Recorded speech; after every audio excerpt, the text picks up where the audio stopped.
Welcome to the Reality Show, a production of the Ayn Rand Center UK, where we apply the philosophy of Ayn Rand to current events.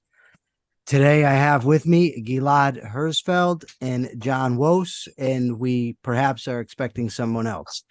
Just to give everybody a heads up, I am babysitting a 4-year-old, so he may make an appearance. He's sitting over to my right. So we're going to continue our discussion of what's happening in Israel, and there's concerns that it might spread to a wider war. And with that comes the potential of preemptive strikes. Is it okay to attack a country when you have strong evidence that that country is going to attack you, or there's going to be a war with that country? I guess I'll start with Gilad. Gilad, what do you think? I think the answer is yes, and I think that Israel also has the experience to show that it works well for us.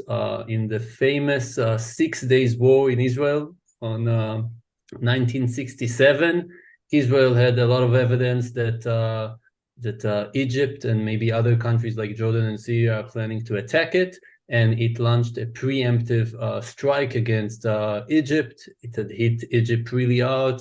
Basically, I see that you have some also a crisis over there, maybe. Anyway, yeah, Israel has launched the preemptive strike and managed to win a war against Egypt, Jordan, and Syria in only 6 days because it started it, because it took control into its own hands.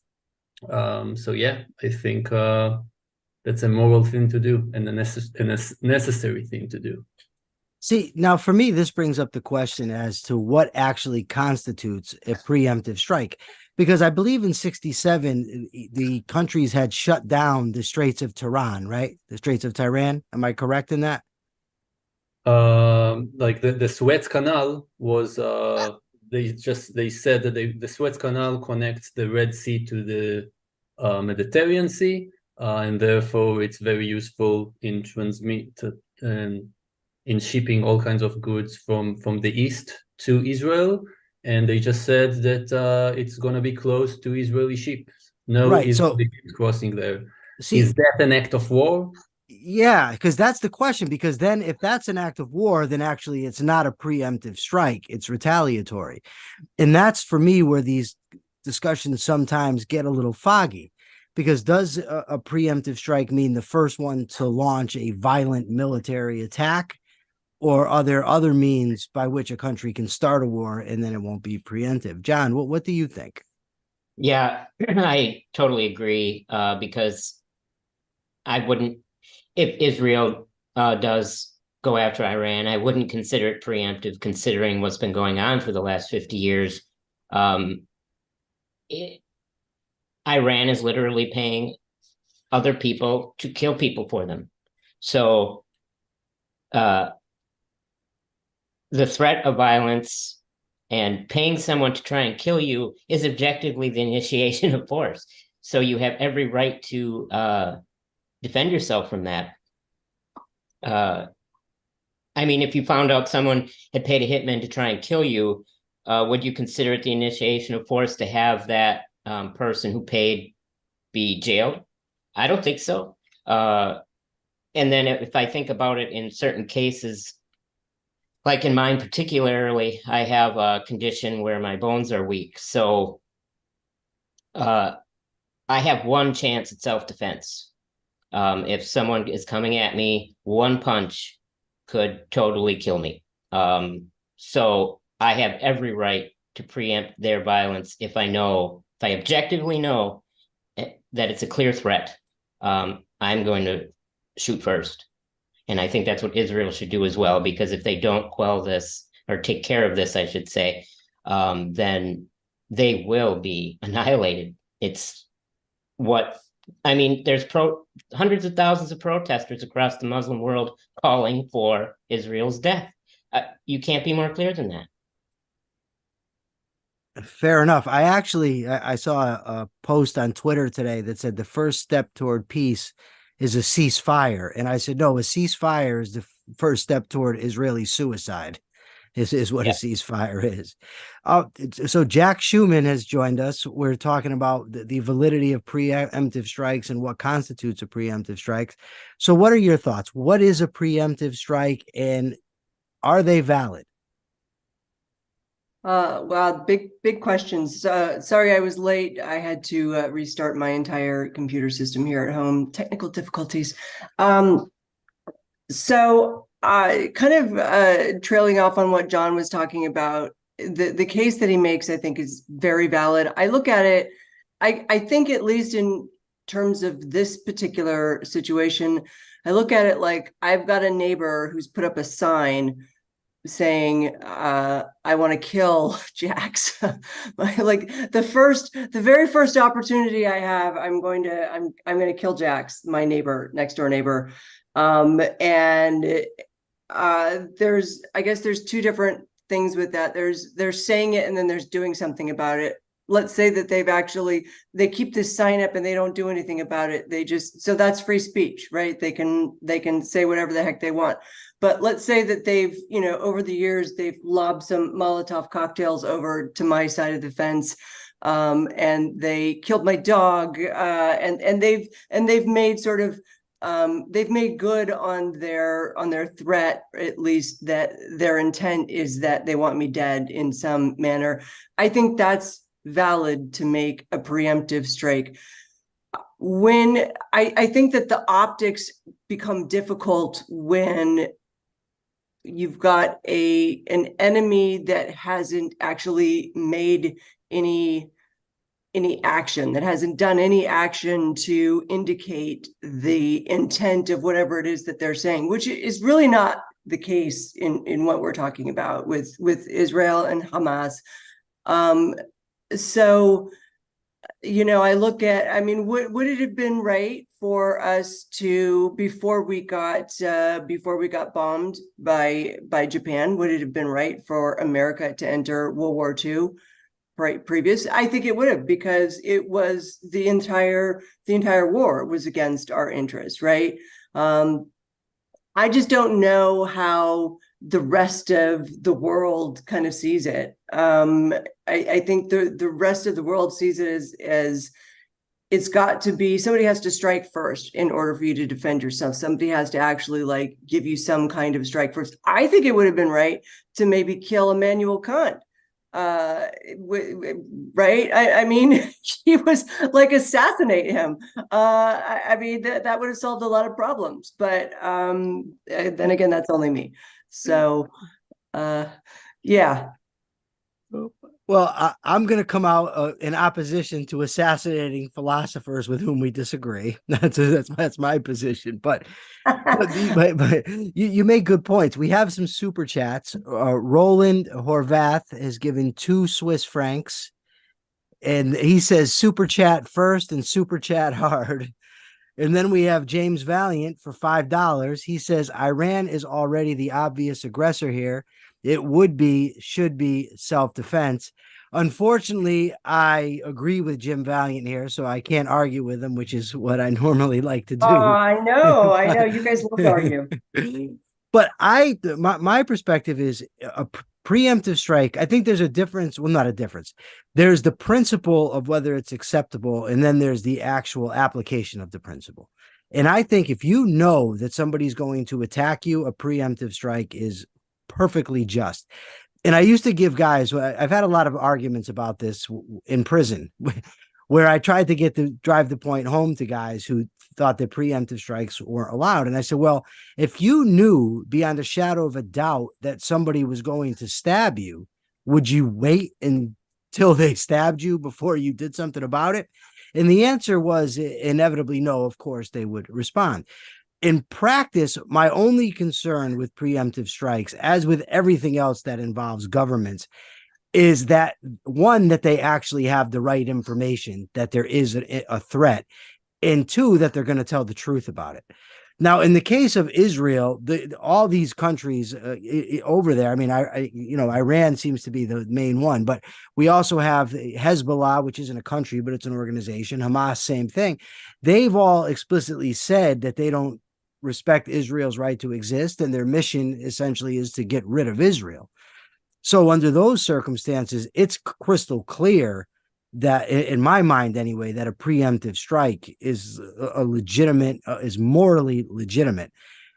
Now, back here in America, if we're talking about it, I'm more skeptical, largely because of my experience with the Iraq War, which I supported 100% at the time, and in retrospect, wish that I didn't. Gilad, what do you have to say? Have anything to add to this? Yeah, I think the issue with preemptive strikes is that the world is often not really accepting of it. For example, if we isolate the situation of Israel and Hezbollah, they sit in Lebanon right now, and they have shot rockets at us. They have like I think it's around 30 or 40 different towns that got evacuated, and every day basically they shoot at us rockets, they shoot missiles on tanks and on vehicles. I think around 10 soldiers already got killed in the border with Lebanon. And I think it is a question if Israel will decide to attack Hezbollah, like full-on attack, which means a lot of dead people and a lot of also civilians in Lebanon, dying from the bombs. Will the world be okay with it just because they killed a few of us? There's the issue of proportionality that the world seems to be obsessed about. They don't realize that there's a principle. If they've killed 10 of our citizens by force and by intention, with obvious intention, we have the right to go at them with everything that we've got, because it's just not acceptable. But that's not the world that's not the way many people look at it. And that's why if we'll do something like that, I think many people will not accept it, and will see it as not as proportional enough. Thank you. John, what countries do you think Israel would be, what's the word I'm looking for here, justified in preemptively striking, and what should be the nature of that strike? Oh, well, definitely Iran, no question. And I know that the world would see that as a preemptive strike because Iran isn't directly involved in this conflict, which is bullshit. They have been funding it for years, and we know exactly how they act and what they will do. So I don't see there's any question. Now, I'm not a military person or expert at all, so I don't know how to go about doing that. Obviously, more than we're doing now. There actually is a gentleman that survived a terrorist attack in 2003. His name is Jack Baxter, and he was one of the victims of the suicide bombing at Mike's Place, which is a popular music bar next to the U.S. Embassy in Tel Aviv. He actually, along with 10 other victims of the terrorist attacks committed during that second intifada in 2001 to 2004, he sued Iran in the U.S. federal court in Washington, D.C. I don't know if you guys remember this. I don't know if I remember it or not, but I'm glad I was reminded of this. But these people sued Iran in federal court in D.C. as a state sponsor of terrorism, and they actually won in Baxter versus Islamic Republic of Iran, and Iran was held liable for its sponsorship of terrorist attacks committed by Hamas. So we already have a precedent for their activity, and that was, barely a decade ago, 20 years ago. And we have direct evidence that they continue to funnel hundreds of millions of dollars to Hezbollah and Hamas. I just don't see where the question is. It's clear as day that they at least need to be condemned by the world and sanctioned, and business should be pulling out of their country. I don't know. Now, this guy's in his article, he's calling it for the world to hold Iran responsible, but he's saying more sanctions and more moral support and stuff like that. But I do think the West in general has the right to preemptively or retaliate against Iran, especially in the light that they're seeking a nuclear weapon. Right. Jax, should we care about, or should Israel care what the rest of the world thinks about if they launch a preemptive strike against Iran? It's funny. I've been kind of having an issue with the word preemptive. I think that because that takes me back, that takes me to like Minority Report and like precogs and like not, how do we know somebody's intention? When you describe the situation in jail, when you know when somebody's after you and you have to strike first before they strike you. I still feel like that is along the lines of self-defense. I don't so I would, as a marketing person, I would frame it as self-defense. I wouldn't frame it as much as preemptive, because preemptive implies that they could or could not. You don't know exactly what their intentions are. And this is a scenario where we clearly know what the intentions of Hamas and Hezbollah are. The Muslim Brotherhood and the whole ideology of killing infidels, killing Jews, that to me still kind of rests under the platform of self-defense. The question was, should Israel care? Israel has always cared, and I think that's kind of their problem. Part of their problem is that they care a lot about what America thinks and what other country and what other people think of their intentions. And I think that they are completely and fully justified in their actions of if they were ever to take the actions of completely decimating Hamas, reoccupying Gaza and the West Bank. I think that I don't think that they should care. Maybe that's why I'm not a diplomat, and maybe that's why I'll never get elected. But they've spent long enough caring. They've been caring for quite a long time, and I don't see that it's done them much good. I think you're right. We have a super chat from Enric Teller for $1.99. He says, altruism gives Hamas a free pass to everything.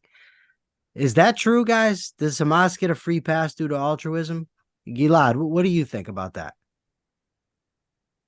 It certainly gets a free pass. I'm trying to think if really altruism is the fundamental. Like for sure, it's, they just, everybody care about who's the big guy, who's the small guy. And it seems who is strong and who is weak. And it's so obvious to everyone that Israel is strong and Hamas and Gaza is weak.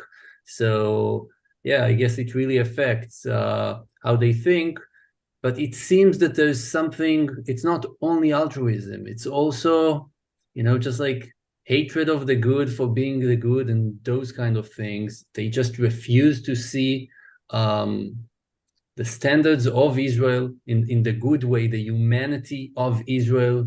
Like when I talk to some people outside of Israel, they keep on bringing up the issue of, Israel must not lose its humanity. Israel is not losing its humanity.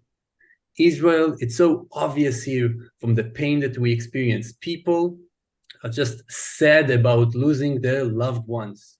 And they want the main reason that everybody wants to do something against Gaza and Hamas is only because we have lost something and we cannot have that anymore. So it's so obvious. And still people keep bringing up the issue of humanity here when on the other side, of course, the terrorists of Hamas, but also a lot of the people in Gaza, when they first saw the rockets coming out of Gaza towards Israel, when they've heard about Hamas being able to break the fence and capture Israeli towns, they celebrated. So, I'm not sure where I'm going with this, but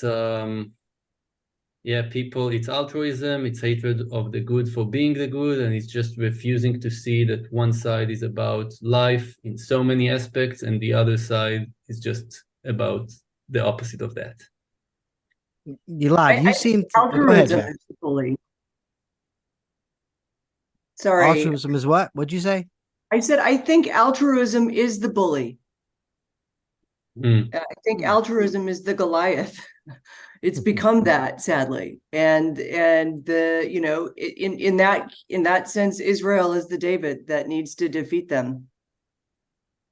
See, Gilad, you seemed hesitant to put the blame solely on altruism, and I am as well. And the reason I am is because there's a tendency that we have, a lot of us, where we have a formula in our head, and it becomes easy when something goes wrong to apply the formula.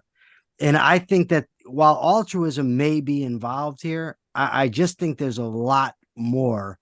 And some of it has to do, I think, with the sort of Marxist idea of oppressor and oppressed. And people look at Israel wrongly because of the strength that you pointed out as an oppressor, and Hamas somehow as the oppressed. And because Hamas is viewed as the weaker of the two, they're automatically viewed as right. But being less capable doesn't make you virtuous necessarily, or even probably. It has nothing to do with the question at all. John, what do you think? Is it altruism? Is that the way to look at it? Yes, it's altruism. Even the statements that it's about hatred of the good for being the good. The source of that is the morality of altruism. The source of proportionality is the morality of altruism. The source of always defending the underdog is sourced in altruism. All of those concepts or whatever ideas rest on that one morality. That, and you have to remember, what comes with altruism is the idea that no one's perfect and no one's truly evil either. So you need to give the benefit of the doubt to the Palestinians. It's the altruist thing to do. And it, yeah, I don't know. I'm not sure what else to say about it, but I just think it does fundamentally come down to morality, the morality of altruism. It's the dominant one. I don't know what other morality would be playing. What other morality would be playing this game that would cause this outcome? Well, what about moral relativism? Yeah, but I kind of see that as based in altruism too. But moral relativism, I don't know. I have to think about that one a little bit more. So do I don't have the answer that, and I'm not saying it's not altruism. I'm just saying that sometimes things are more complicated than just pulling out the standard. It's altruism. And I'm not saying, John, that's what you did, or that's what the super identifying chatter a did. fundamental principle isn't It's very isn't is. simplifying things necessarily beyond their No, it's not. reality. If you're identifying the proper principle, Right. and personally, I'm going to do some more thinking about it because I'm not certain. I might come to the same conclusion. I just don't know. Now, if Israel does launch a defensive, in self-defense, launches a strike, it's not as if they can just start attacking these countries and the countries are going to sit still. So, Jax, what do you think is the likely response from other countries? What is going to happen if Israel does that? Are we going to end up in a war? And by we, I mean the United States. Are other countries going to attack Israel? Or maybe they launch a preemptive strike of their own. What are we looking at happening?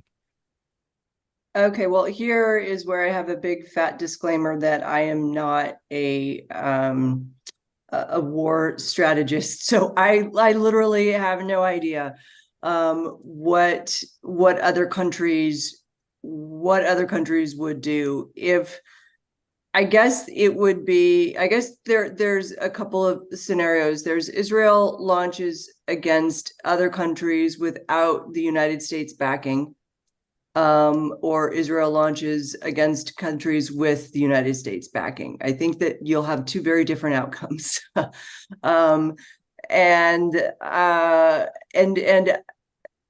So we don't think that Iran has nuclear capabilities. I would definitely trust our intelligence on that. I don't know.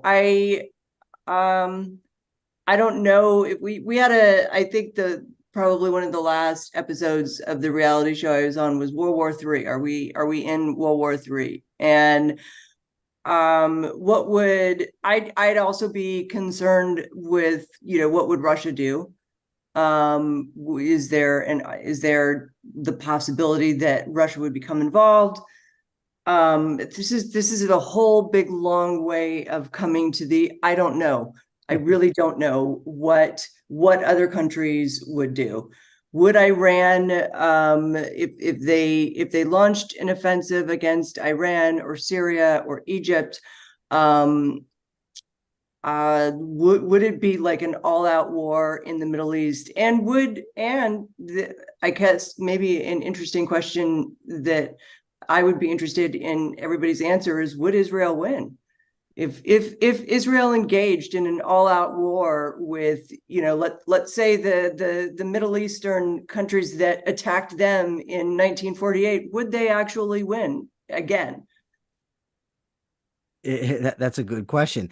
Gilad, what are your concerns? What should Israel be concerned about should they launch these attacks, and would they win the war ultimately?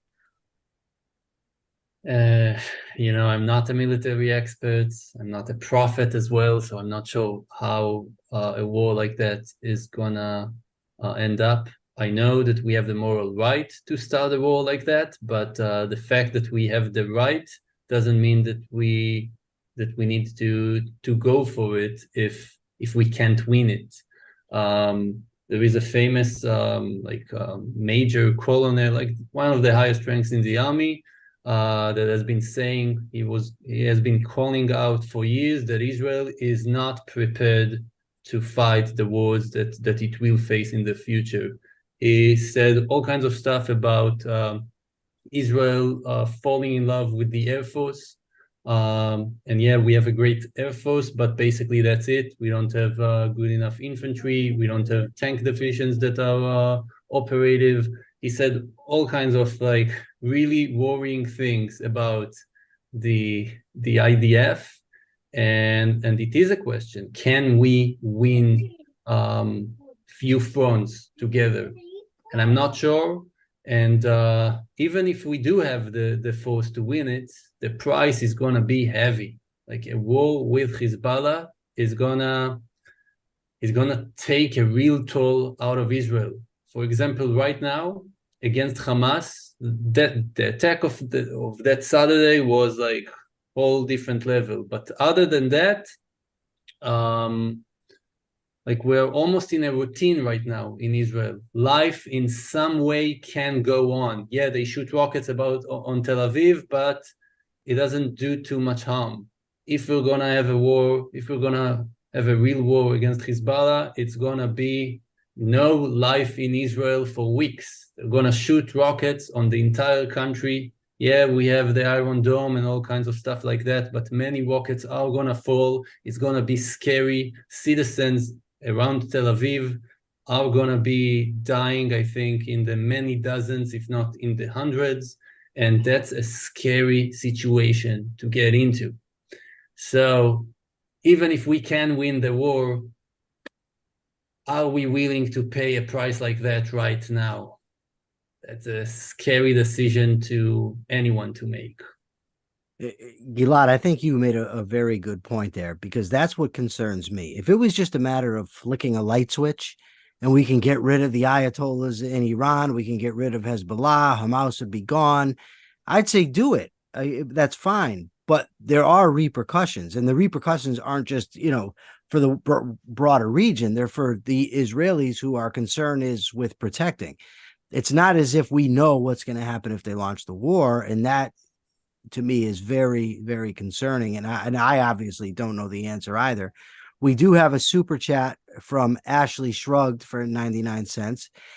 John, what should be America's role in this, in your view? If there's even right now, or if there's a broader view, what should the United States position be, and what should we be doing? It's similar to my views on Ukraine, in the fact that there should be kind of tiers to it. For sure, moral support, 100%, no question, siding with Israel. And then I do think we should be giving them or selling them weapons. This is in our interest to not allow Israel to fall. The Middle East would become a huge nightmare vacuum if Israel was taken out. And we would be targeted next as per their goals, which they've explicitly stated. So, and then third would be money. I'm not as on board with just giving them tons of money, but I would be okay with it in certain contexts, especially since we've basically been investing in Israel for decades, and to just walk away on them now seems to be just cruel and irrational. And then, troops, that would be if there were a full-on war that was going to happen. Other than that, no troops. But definitely moral support and aid where we can. Especially considering that half the world is trying to aid Hamas right now with their humanitarian endeavors, supposedly. So, the least America could do, because it seems to be the most on the side of Israel, would be to help offset that funding. Thank you. Jax, what do you think America's role should be in this? It was interesting. You asked a question earlier about should Israel care about what other people think? And I think I'm going to contradict myself a little bit now, because I think I completely agree with John that we should give them the moral support, and in a sense, it becomes kind of a public sanction for them rather than trying to hold them back, rather than trying to press them on the quote unquote humanitarian aspect of let's give aid to the enemies that are trying to kill Israel. For sure, let's do that. I think that America should absolutely give them a complete and full sanction to do what is necessary to defend themselves definitively, in the same way that we defended ourselves against Japan. And I agree that when it comes time for boots on the ground, I guess the issue, I would want to have our soldiers be boots on the ground, arm in arm with Israeli forces, but then you start to worry about, what about the other countries now? What are how deeply involved are these other Middle Eastern countries going to become, once they see that we're kind of locking shoulders with Israeli forces? But I mean, in a sense, if we're going to give a complete and total moral sanction and support, then that effectively it should be backed up by actual forces. I think that for sure intelligence. I don't know how much our intelligence agencies have helped Israel in the past. Certainly there was some sort of failure that, prior to October 7th, there was some sort of intelligence failure. I don't know if America, could have been more involved in that. But certainly now, I think, and our secret forces, I think, I hope that they're involved. I hope that they're already involved. And I think that with America's full backing, I wonder if other countries might not think twice about becoming involved, because as it is now, I think it's easy for other countries to kind of threaten to be the bigger bullies or threaten to become involved. But if they knew that definitively America was behind Israel in every moral and physical capability, I wonder if they wouldn't think twice. All right. James Valiant is in the chat and he says air support along with moral support. So that's James' position. Yeah.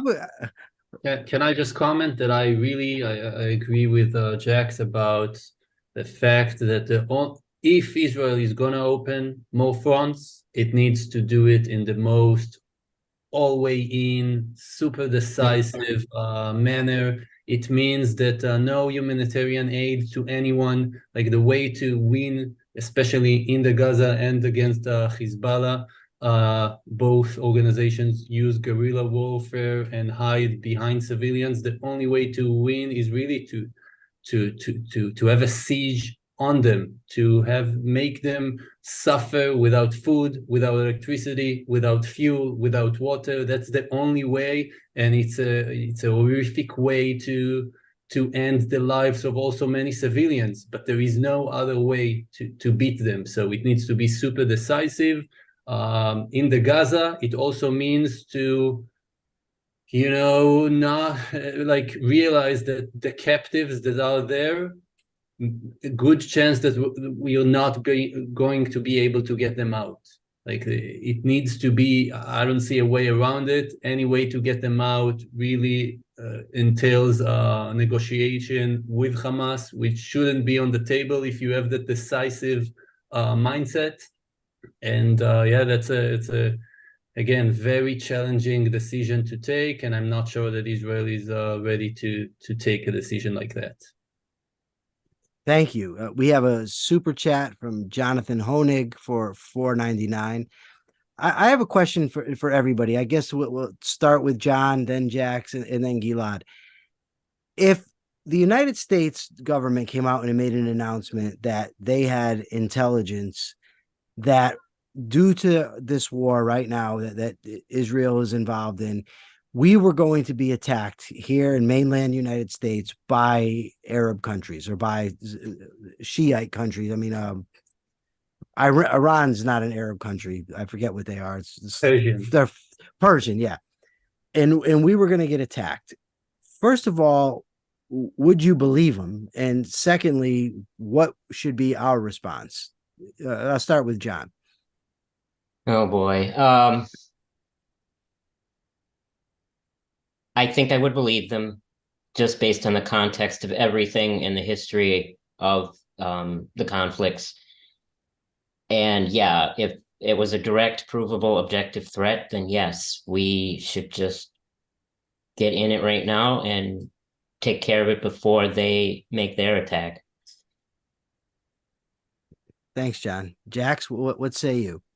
I would be with John, but I also think back to Iraq and the let's go invade Iraq because we think that there's chemical weapons or weapons of mass destructions, and I would be worried about that, I guess. So I'm mid.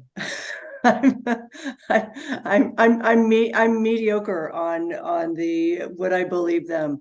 I'm not quite sure. I would need I mean, what constitutes credible evidence, I guess, right? Because all this information is going to be obtained through espionage, and which the very nature of it entails, lies and untruth, and in order to get at the truth. So I don't know. I feel like I would need something more than just the government saying, we've determined that they're going to attack us. I don't know what that would be, though. Thank you. And Gilad, what do you think? First of all, I think that in many ways, America has already been attacked.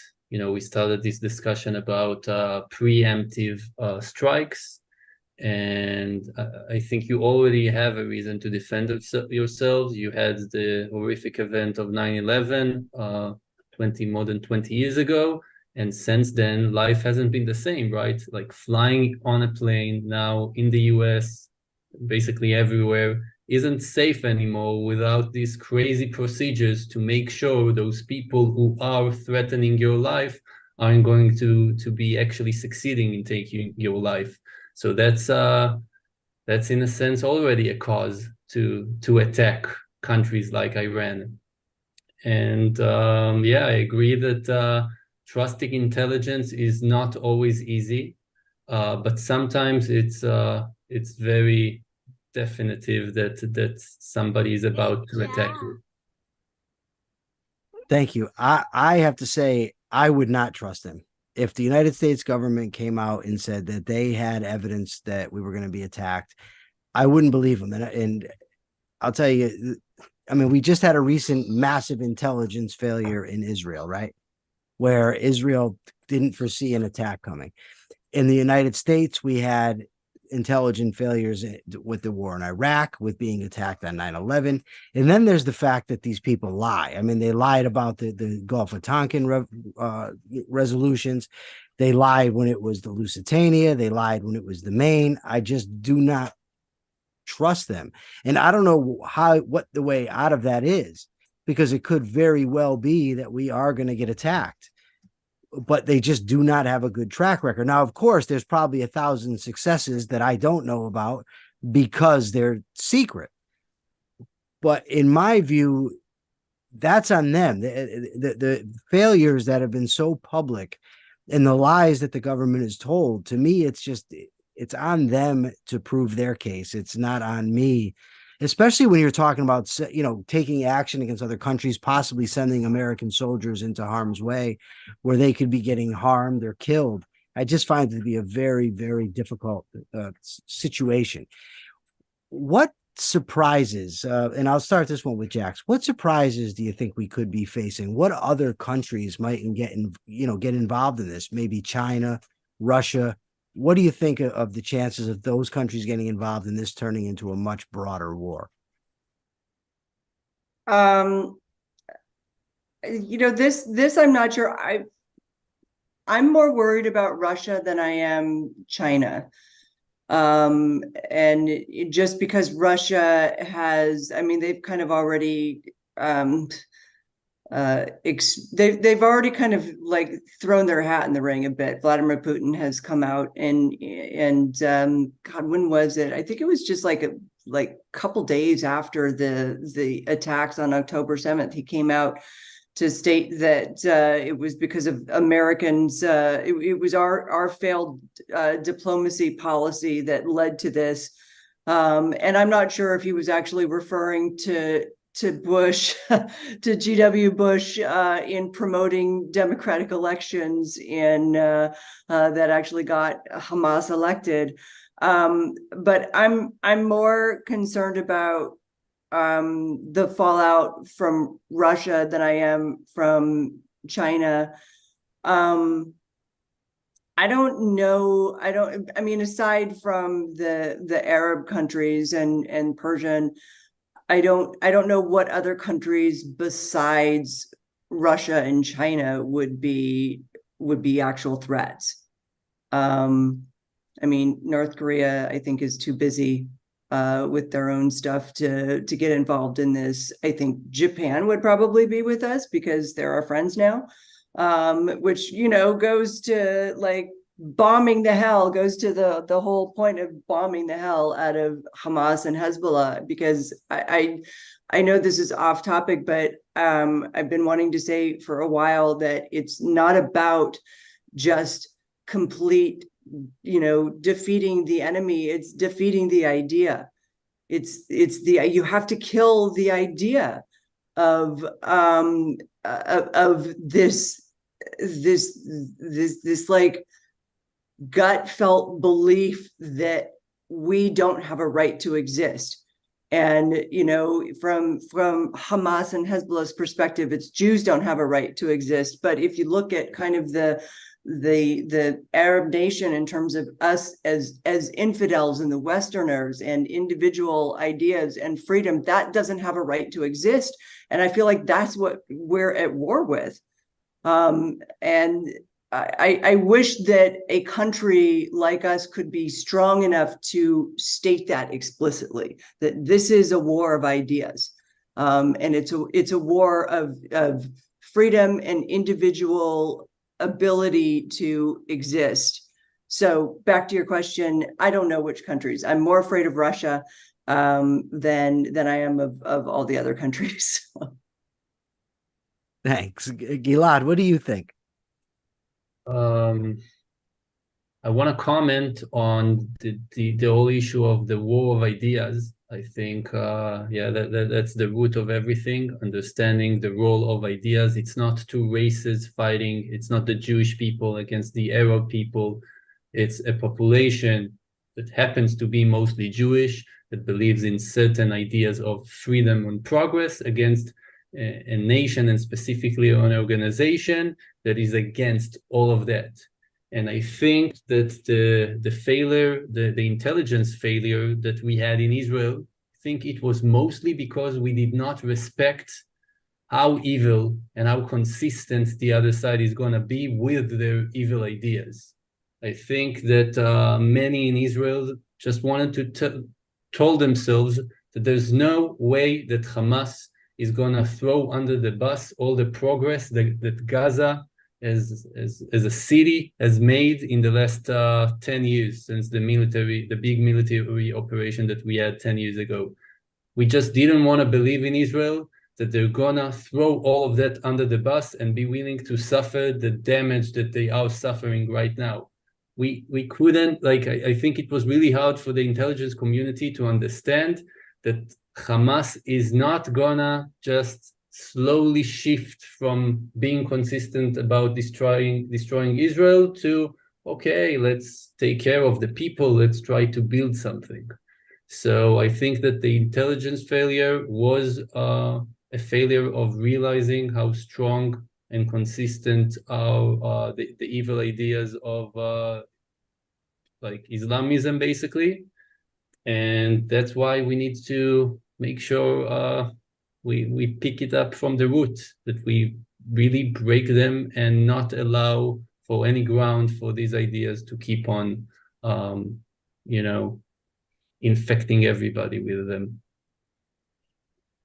Thanks. John, what do you think? Any surprise countries going to get involved? I can't think of any either offhand. I think China is going to just kind of, well, they're having issues of their own with their economy and everything. And I think they're just going to sit back and watch and see how this plays out. And if anything, hope that some of the West gets weakened by this so that they can make their chance in the future to go after Taiwan. And Russia, I'm not sure. I have to disagree with you, Jax. I think they're actually less likely than China to get involved because they have enough going on. And on top of it, I heard that Netanyahu actually wouldn't condemn Putin for his invasion of Ukraine. They actually had a phone call. I don't know the details about this, but I know that there were objectivists talking about how Netanyahu was trying to stay friends with Putin for whatever reason. So that I think makes it a real complicated relationship there. And I just don't know. Isn't Israel heavily dependent on Russia for their oil? Probably. I don't know those details or anything, but and I wonder how much of it is back to World War II and the fact that Russia took our side against Germany, but I don't know all those details. All right. Before we wrap this up, does anybody have anything pressing they want to say on the subject? Anything that we didn't get to discuss? I have a question, an unrelated question that I would like to pose. Okay. Maybe it relates to altruism. We talked about altruism, right? We always talk about altruism in objectivist discussion. So as I mentioned, and I'm sure all of you know, lots of people got evacuated in Israel. Like it's 40 towns in the south of Israel and 40 more in the north of Israel. So this is a lot of people without homes to live in right now. And the state didn't find a solution for them. It was the population that have found the solution. It's mostly hotels, big hotels right here in Tel Aviv, in Herzliya, on the Red Sea, on the Dead Sea. All of these hotels opened the rooms basically to whole towns. You have like 2 hotel rooms for one town, another not hotel rooms, full hotels. Yeah. So again, all of this is done voluntarily by the hotels. But it was in the news, I think yesterday, that one hotel owner said, no, I'm not gonna open up my hotel to the people who need it right now in Israel. And, people hate him now. Like, people have been talking so badly about him. So I wonder what you guys think. How do you think about the situation like that? We have a country at war. We have so many people who do not have a home. All of the hotel owners open up the hotels, and one guy says no. I think he's perfectly within his rights to say no. It's his hotel. He should be able to do whatever he wants with it. A lot of people disagree with me, but I don't think in times of war, you start sacrificing the basic the fundamentals, the principles that you operate under. And if you respect private property, I think you need to continue to respect private property. That's my take on it. John Jacks. Is he an asshole? Is the guy I don't know him personally, so I can't say. And I also don't know his reasoning. Gilad, did he state a reason for why he didn't want to open the hotel? And I'm not getting money for it. I think that's the reason, but I didn't hear any statement. It's just like an interesting issue. Should we all choose to recruit ourselves, our resources, to join forces here together, or is it okay for someone to say no? I'm not putting my shoulder under. You made the key distinction because you said, should we all choose? So it's a choice, right? It absolutely, I agree that that in wartime, that's the time to respect even, the most what you're fighting for. What you're fighting for is freedom and choice. So yeah, that guy has an absolute right to say no, but other people have the absolute right to call him an asshole, and to boycott him in the future. The people have a right to, because it's the one of the phrases that I grew up with, having two older brothers, is, we would get into fights, and then one of us, one would win, one would lose, and the one that would lose would be like, I'll remember this in the future. And I think that, that's kind of the attitude of the people need to remember that guy in the future, and hope, not give them their business, but he has an absolute right to hold his property right, which is what you're fighting for, right? You fight for the right of the asshole just as much as you fight for the right of the nice people. Yeah. The bad side of this is the fact that maybe he's an asshole, and the good side is, he has a right to be an asshole in Israel. And another good side is that so many people in Israel do choose to take part, to help other people, to open their houses or their hotels. And it is beautiful to see Israel being strong together. John, do you want to comment on this issue before we wrap up? I pretty much agree with Jax. It's his right, but at the same time, he's an asshole. You're basically expecting the rest of the country to give up their time and resources to protect your property, and you shouldn't have to do anything. I'd really like to know his reasoning, if it was a property rights thing, or if he's one of these Israelis against Israel type of thing. Yeah, I agree. That would help a lot. But either way, I kind of think he's an asshole. If my neighborhood was being attacked and my neighbor didn't want to do anything about it, well, then I'm not going to do anything to help protect his property either. So, well, that's certainly fair enough. All right, we have upcoming shows at 7 p.m. UK time. How the West Built the Middle East, a new premiere on the Briefly Objective. There will be a link in the chat. For now, thank everybody for a great discussion. I really enjoyed it, and thank everybody who watched. And in honor of Mark Pellegrino, remember everyone, check your premises.